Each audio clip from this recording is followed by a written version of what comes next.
UAE-യിൽ 2025-ന്റെ തുടക്കം മുതൽ air taxi സേവനങ്ങൾ ലഭ്യമാകും. സർവീസുകൾ ആരംഭിക്കുന്നതിന് മുന്നോടിയായി US ആസ്ഥാനമായിട്ടുള്ള ആർച്ചർ ഏവിയേഷൻ മിഡ്നൈറ്റ് 400-ലധികം പരീക്ഷണ പറക്കലുകൾ വിജയകരമായി പൂർത്തിയാക്കിയിരിക്കുകയാണ്. ടാക്സികൾ പ്രവർത്തിപ്പിക്കുന്ന കമ്പനി ആദ്യ 8 മാസത്തിനുള്ളിൽ 402 പരീക്ഷണ പറക്കലുകൾ നടത്തി. 400 ടെസ്റ്റ് റണ്ണുകൾ എന്ന ലക്ഷ്യം 4 മാസം മുൻപേ മറികടന്നിരുന്നു.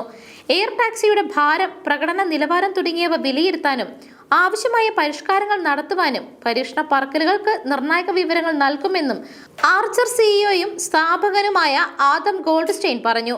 പറക്കം ടാക്സികൾക്കായി രാജ്യത്ത് വെർട്ടിപ്പോർട്ടുകൾ നിർമ്മിക്കുവാനും വിവിധ സ്ഥാപനങ്ങളുമായി UAE കമ്പനികളുമായി ഈ വർഷം ആദ്യം ആർച്ചർ കരാർ ഒപ്പിട്ടിട്ടുണ്ട്.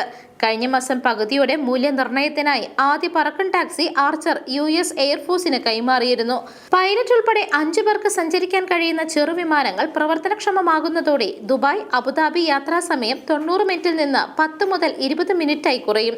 ഇതിനായി ഏകദേശം 800 ദിർഹം മുതൽ 1500 ദിർഹം വരെയാണ് യാത്രാ നിരക്ക് കണക്കാക്കുന്നത്. ഒരു എമിറേറ്റിനുള്ളിലെ വിവിധ സ്ഥലങ്ങളിലേക്ക് യാത്ര ചെയ്യാൻ 300 മുതൽ 350 ദിർഹം വരെയാകും.